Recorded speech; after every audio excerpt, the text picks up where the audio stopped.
A true stunner. I don't remember. I have a bunch of thoughts on this, but to fire your coach and GM with a week to go in the season, when you have a chance to be like a top 4 playoff seed, this is like the NBA we grew up with.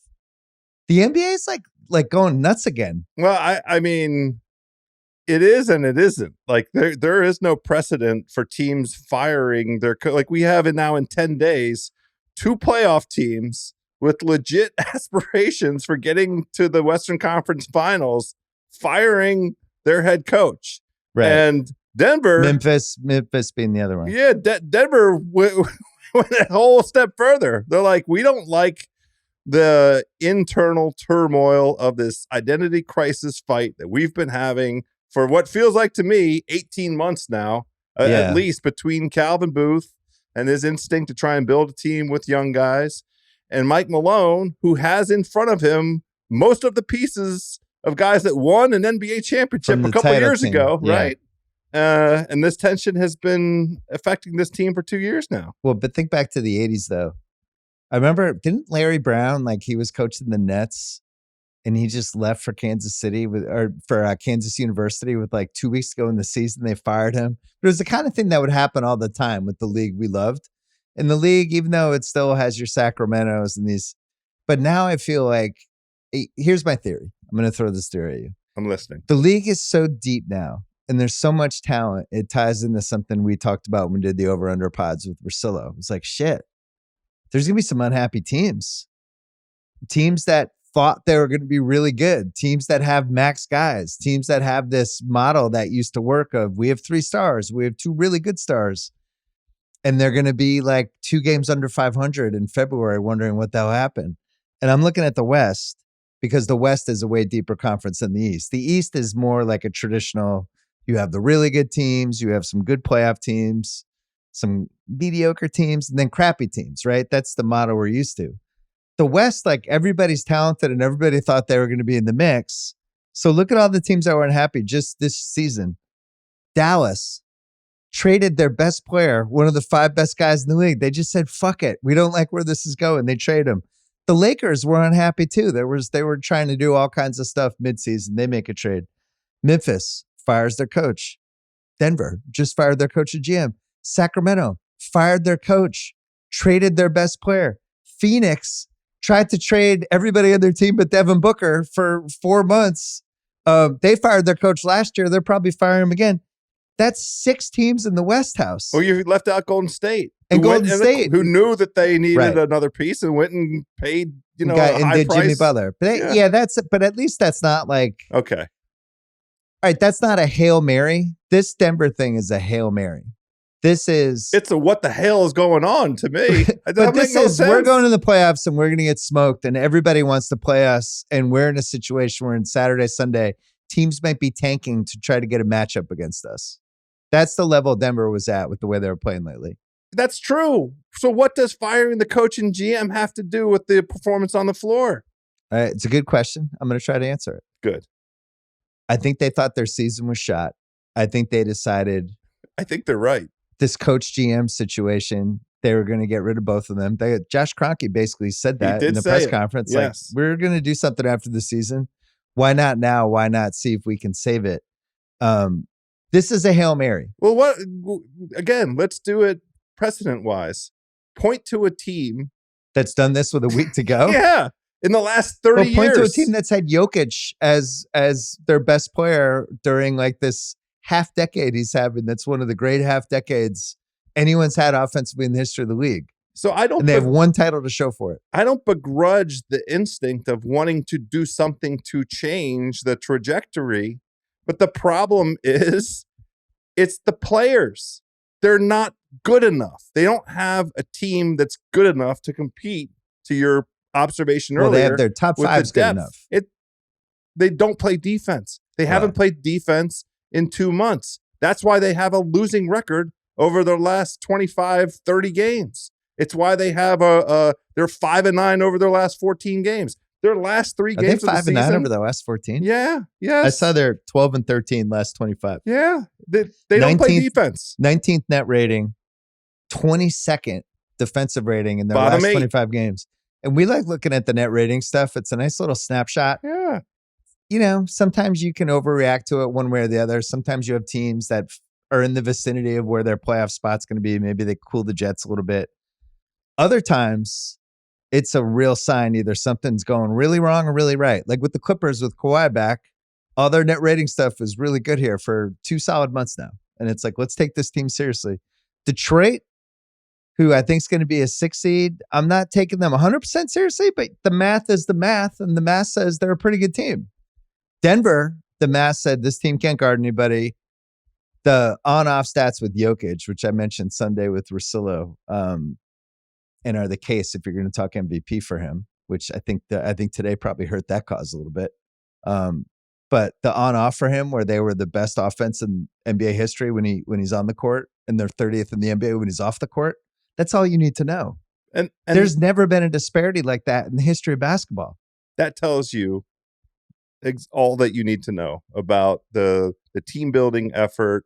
And look, I think this is... Well, when you say team building, though, do you blame Mike Malone at all for... Because you and I both watch a lot of Denver. I don't blame him one bit. No. I mean, when you have the best player on earth and you have most of the nucleus of a title-winning team, then the appropriate thing to do is try and, in the first place, defend that title. And then in the second place, try and win as many as you can while you have the best player in the world playing at the level that he's playing at. That seems like the right kind of decision. And I think that head coach, built a game plan for the season, these last 2 seasons, around the that thesis, around the idea of we should try really hard when we have this guy to be as good as we can in this moment.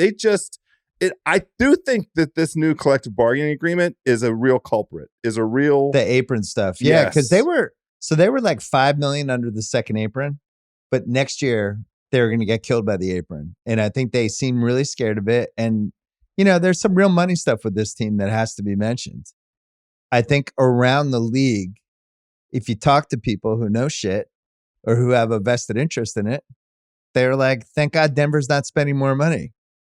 They have this incredible asset and they seem pretty good being middle of the road. It's the same thing people felt about the New England Patriots during the last 10 years of Tom Brady. I mean, thank God they're not spending more than they are. Then you look at the Philadelphia Eagles in your division and they're super aggressive and they're like trying to maximize the moment. I think that's what most fans want. I would not say Denver's doing that. I wouldn't call Denver middle of the road. I wouldn't characterize.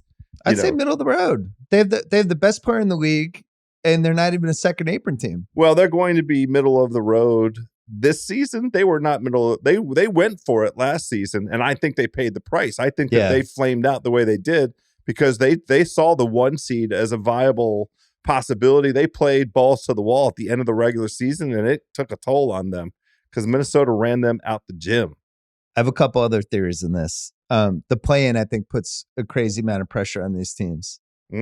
Not only do you not want to be in the play-in, you're in a situation where you could just lose 2 play-in games and then you're not even in the playoffs, which was a real thing for Denver, right? True story. So this is why it's not a panic move, but it's a total panic move where you're like 5 days left. Everybody wants to play us. Our defense is in shambles. We lost a catastrophic game in overtime to Minnesota. That really feels like that tilted their season in all these different ways. Like, does Malone still have a job if they win that game? Maybe. Well, they didn't play 2 of their guys that game, right? I mean, I know, but it was just how they lost and how bad Westbrook was. And how great agonizing. Jokic was. It was agonizing. So you have that piece. A lot of times when we're hinting at stuff in pods and we're talking about stuff and we're talking about scuttlebutt around the league and people go, where's that coming from? And shit gets aggregated, but it always seemed hazy. This Booth Malone thing, I mean, I talked about it. Everybody who's had a podcast has alluded to or talked about it. I almost, and I really regret I didn't do it. I had it, you have the tweet lined up and you have the draft. There was something, Malone got something for, like, he won the most games in Nuggets history. There was some sort of ceremony and it was a short video and it was Calvin Booth giving him something. And I had this really sarcastic tweet and it was like, rare footage of Calvin Booth and Mike Malone interacting. And I was ready to tweet it out. And I was like, you know what? That's not worth it. That's going to become a thing. People will be mad. And I was just like, I didn't do it. But that's how bad it was. I had this tweet lined up. Like, because just that they interacted seemed like it was an amazing event. I don't like that whole kind of storyline and that dynamic, because at the end Which of part? the day, The media part of it or the coach GM part? the coach GM part, the media part of it is perfectly fine. Of Well, course, we're getting the now they tell us piece. TM Brian Curtis. That's coming. It was an open secret. Like, Ramona kind of wrote it during the beginning of the season. I think if Zach had been writing for ESPN, I think Zach would have had something pretty major at some Matt point. Moore at the Action Network, who's does a pod on Denver, has been talking about it. It's not a secret of that. No, all the Denver fans. Internal tension, they've been observing it. But really, it's more than tension. They didn't fucking talk. I don't like it because that's on Kroenke. That's on Josh Kroenke. They're like, somebody needs to be the boss. Well, at least he owned it today. The boss is the boss, right? Yeah. You see guys not getting along. You need to sit in a room and reconcile whatever the differences are, because again, you have the best effing player on the planet on your team playing at his absolute best. So the thing to do is try and capitalize on that. That would be my instinct. So how can everybody get along? Zeke Najee extension, Reggie Jackson, Peyton Watson, who could be something eventually, maybe someday. There's some really bad team building. We knew there might be signs of trouble. Kevin O'Connor, when he was writing for The Ringer, did that big piece about the Nuggets and their team building, and Calvin Booth gave all these secrets in the piece. Yeah. Which is like GM 101. Don't do that. If you're doing stuff that's working, don't talk about it. What is the upside? What's the upside of here? Let me tell this reporter all of these things we're doing that we think are cutting edge. How are you winning with that? Now you're just giving your secrets to the other 29 teams in the league. Again. And he does this whole link thing. And it was just weird because it felt credit grabby.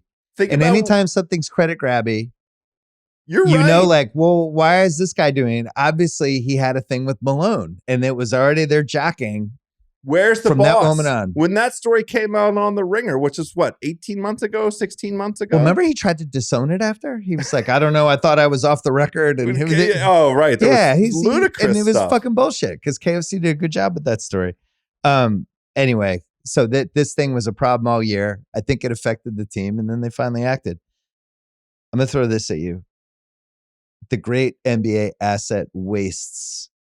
Oh, no. So remember when we were kids and Kareem was just on shitty teams for like 7 years? Yes.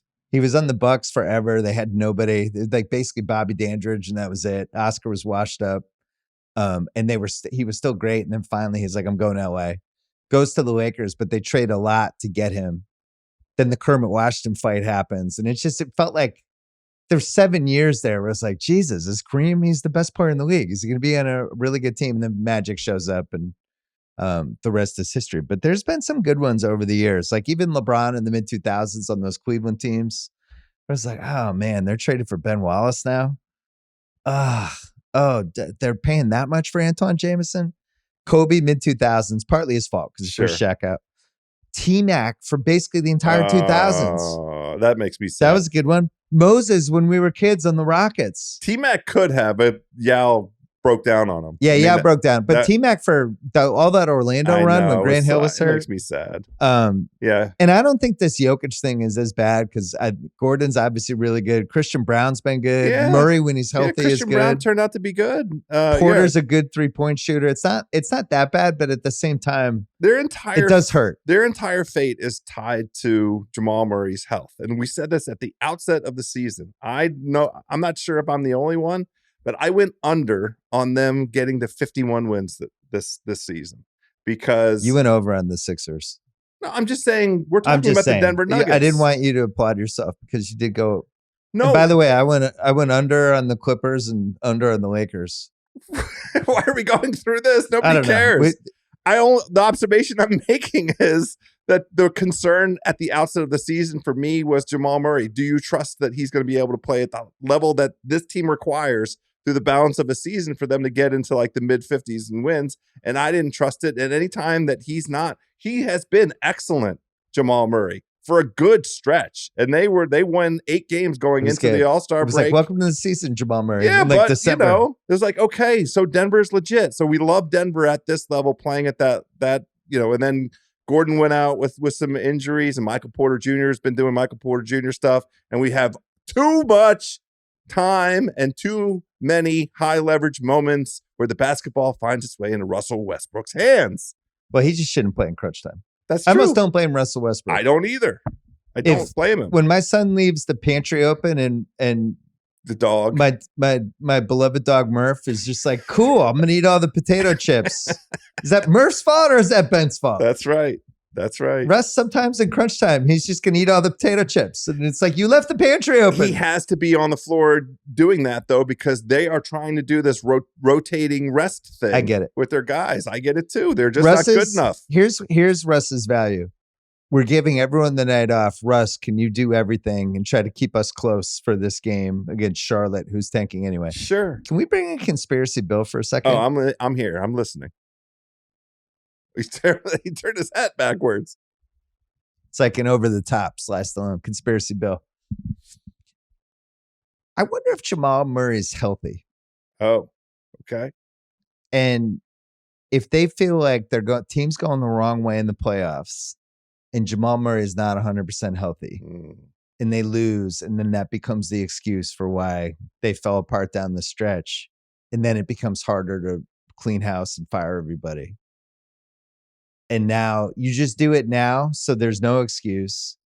You 50-50, maybe he's going to be where he was in December for the playoffs, maybe not. But either way, it's a reset button either way. It's just, listen, I'm not saying Conspiracy Bill. I'm still Conspiracy Bill. Feels like Hold on, I'm back. I'm out. That good. Thank Listen, you. Conspiracy Bill just came in. I'm not saying he's always right. Sometimes he's crazy. But something doesn't pass the sniff test about the timing with this. Because it's ludicrous. The timing is ludicrous. The timing's ludicrous. There's nothing. Josh Kroenke said 4 times, we're going to see what we can squeeze the juice. We're going to see if we can squeeze some juice out of it.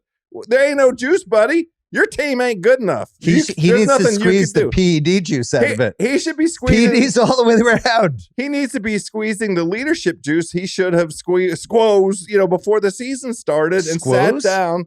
It needed to be squeezed before the season started. They needed to come up with a game plan and not have this internal turmoil. They got a best case scenario out of Christian Brown this season. They really did a very good scenario. Dodging the KCP bullet. They got a very good scenario out of Jamal Murray, honestly. Yeah. Considering his injury history.